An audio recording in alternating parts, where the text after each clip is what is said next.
without any shadow of a doubt, it was a fantastic life experience. They just said, look, we needed an environment to play in, and they gave all that credit to sort of Franksy and the setup that we had there this year. And in a nation like Pakistan, where cricket is their main sport, they need that cricket to be back there, so that's really good to see. Look, it's a cricket-loving nation, and it deserves to have a Pakistan national team and an infrastructure for first-class cricket that's really strong.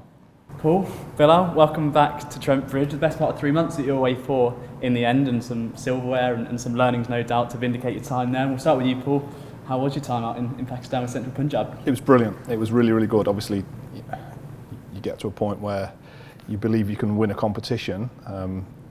The excitement towards the end of it was really good. It was great to see a lot of the work that we put in as a unit come together. Wasn't without challenge along the way, and that was part of what made it exciting for us as we were working. But we had some great players to work with, some boys who really wanted to learn. So, all in all, yeah, a really exciting time for us, and one that came to the fore in that last week. And Bilal, how much learning was there sort of on the job? You know, the 4-day campaign, a lot of draws in there, 10 draws in the 10 games, and then into the 50 over stuff, which you ultimately won. So was there a case of learning while you're out there and learning on the job? Yeah, definitely. I would call it undefeated rather than the 10 draws. But yeah, great experience. Obviously, I knew a little bit more about what I was getting into in terms of conditions, and I knew it was going to be tough. But it was just about trying to be the best person I could be for the head coach, and it was a brilliant experience out there. Yeah, on that, how much were you able to take out there in terms of prior knowledge, and how much were you able to give Paul in terms of what he could expect because of the time that you spent playing out there? Yeah, look, I mean, I think firstly, it's second home for me because my parents are from there, so I visited the country a lot.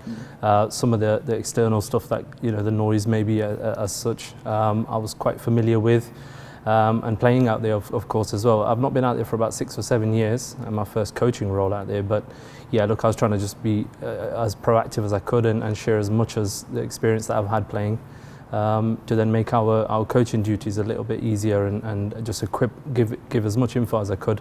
And ultimately the gaffer was going to make the call and stuff.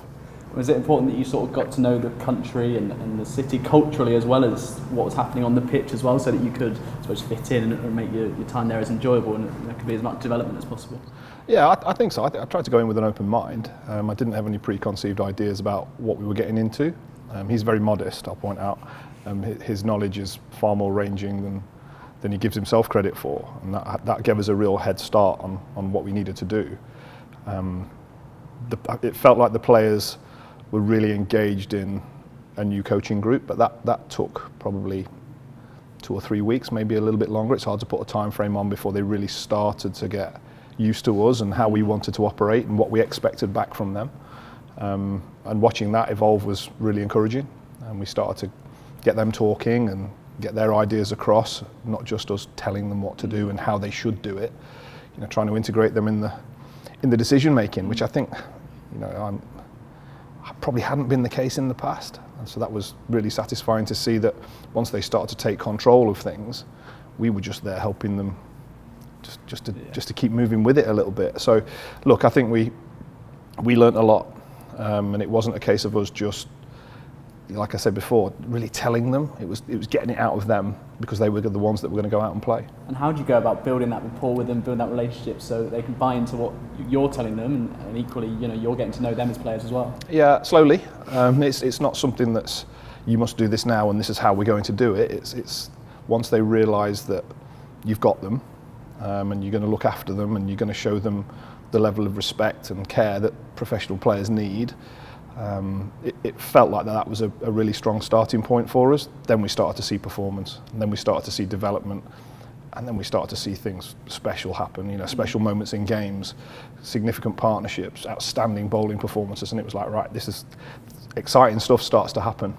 And that's when the real satisfying piece for us was, because then you just nurture that, you're just trying to hold on to that and make sure that that's what the boys feel they can do. Was there no coincidence then that you got the silver and the 50 over stuff, given that came off the back of the 4-day stuff as well? So you'd spent a long time with these players and sort of built a relationship with them, and they'd come to understand you.